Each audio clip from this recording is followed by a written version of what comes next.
Halo Sobat Sehat, saya Dr. Indra Gunawan. Coba bayangin skenario ini. Tanggal 19 Juli nanti, atau tepatnya jam 2 dini hari, tanggal 20 Juli, waktu di Indonesia, adalah laga puncak yang paling ditunggu-tunggu. Final Piala Dunia 2026. Kamu udah pakai jersey tim favorit, nyiapin cemilan segunung, duduk di sofa siap nonton jagoanmu ngangkat trofi. Seru banget kan?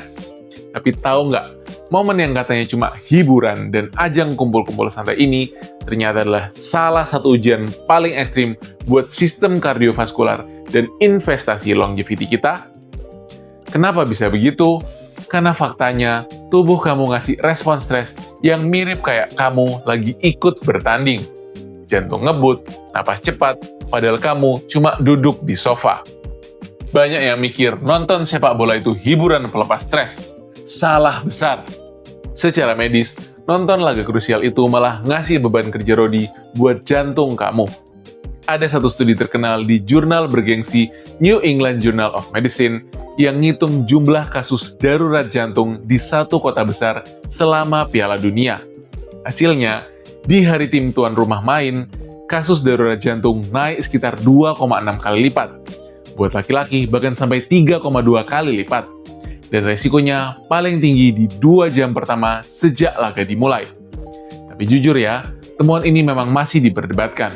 Beberapa studi lain nggak nemuin kaitan yang sama. Tapi intinya, buat orang yang jantungnya udah rentan, stres nonton bola bisa jadi pemicu. Waktu pemain idola kamu gagal nendang penalti, otak kamu ngelepasin hormon stres seolah kamu lagi dikejar harimau di hutan. Jantung berdebar, tekanan darah meroket, tapi fisik kamu cuma duduk diam di sofa. Kenapa ini bahaya banget? Penjelasan biologisnya ada setelah ini. Oke, yuk kita bedah fenomena tadi pakai bahasa yang gampang dimengerti. Waktu kamu duduk manis di sofa sambil tegang, sistem saraf simpati kamu alias mode sedia tempur itu menyala secara maksimal. Dalam hitungan detik, tubuh kamu akan menyemprotkan adrenalin dan sepupunya yaitu noradrenalin. Inilah yang bikin jantung berdebar dan tekanan darah naik seketika. Kortisol juga ikut naik, tapi lebih belakangan. Dan tugasnya menjaga mode siaga ini dalam durasi yang lebih panjang. Kalau di dunia longevity, kita sering ngomongin mitokondria sebagai pabrik energi sel kita. Nah, saat stres akut nonton bola, ibaratnya mesin energi sel kita disuruh siaga penuh, tapi nggak ada pelampiasan gerak fisik sama sekali. Akibatnya, indikator kesehatan pemulihan tubuh yang namanya HRV atau Heart Rate Variability terjun bebas. Pembuluh darah kamu akan menyempit keras, persis seperti alarm kebakaran yang bunyi kencang tapi apinya sebenarnya nggak ada. Stres emosional ini beneran bikin lapisan dalam pembuluh darah atau endotelium kita ngadet sementara. Fungsinya nurun beberapa jam, terus balik lagi normal. Kalau kejadian ini berulang terus, baru deh jadi masalah jangka panjang.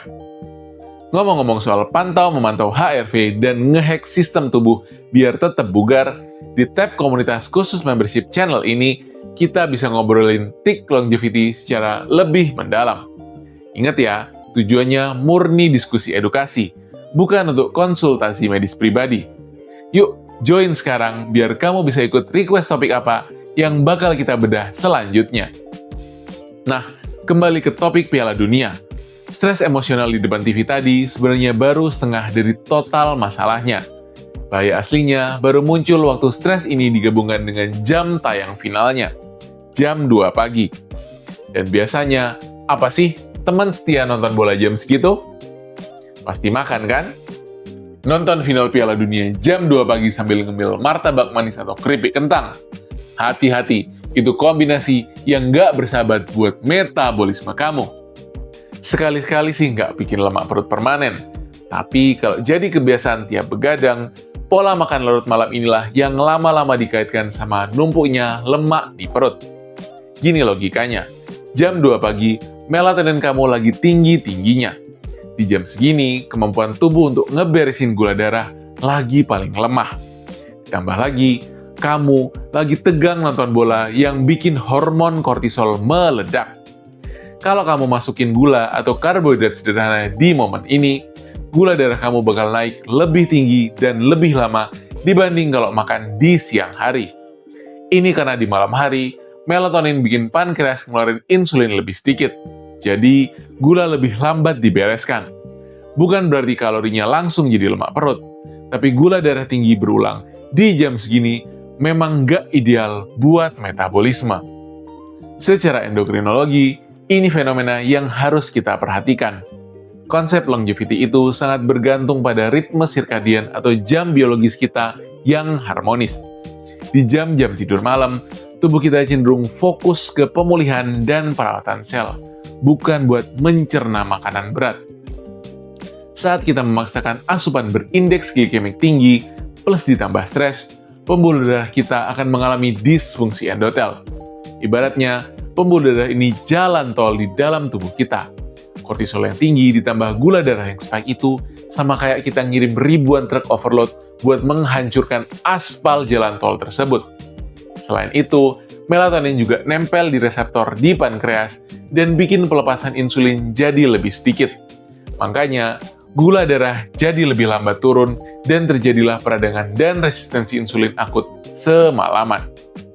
Terus, dok, apakah demi longevity dan kesehatan, kita nggak usah nonton final Piala Dunia aja ya? Wah, ya nggak gitu juga dong.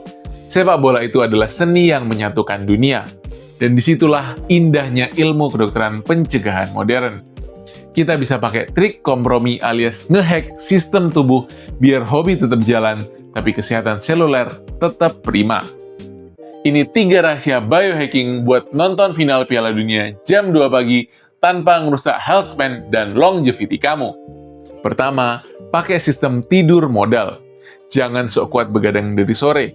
Tidur dulu jam 8 atau 9 malam. Terus pasang alarm bangun jam setengah 2 pagi. Ini menjaga jam sirkadian kamu supaya nggak hancur lebur. Yang kedua, ganti camilannya pakai kuaci biji labu. Saat kamu tegang nonton bola, pembuluh darahmu menyempit. Biji labu itu salah satu sumber magnesium tertinggi. Magnesium membantu pembuluh darah rileks, dan asupan magnesium yang cukup dalam jangka panjang dikaitkan sama tekanan darah dan pembuluh darah yang lebih sehat. Tapi jangan berharap sekantong kuaci langsung nurunin tensi malam itu juga ya. Anggap aja ini pilihan cemilan yang jauh lebih ramah buat jantung dibanding keripik atau martabak manis. Dan yang ketiga, jangan cuma duduk tegang. Waktu jeda turun minum, lakukan isometric squat atau tahan posisi wall squat semenit. Gerakan statis ini membantu otot narik gula dari darah tanpa perlu insulin.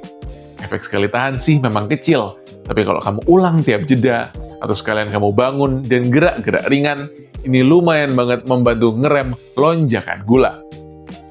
Yuk kita bedah betapa cantiknya biohacking biji labu tadi di level molekuler. Kenapa kuaci biji labu? Saat stres akut karena pertandingan, otot polos di dinding pembuluh darah kita berkontraksi akibat influx kalsium. Nah, magnesium yang sangat melimpah di biji labu bertindak layaknya kalsium channel blocker alami.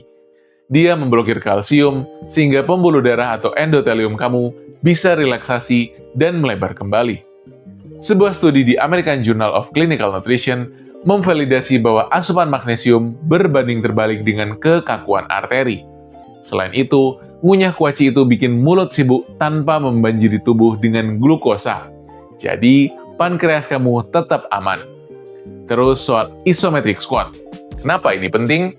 Gerakan menahan beban statis mengaktifkan jalur sinyal seluler yang namanya AMPK. AMPK ini ibarat saklar utama longevity.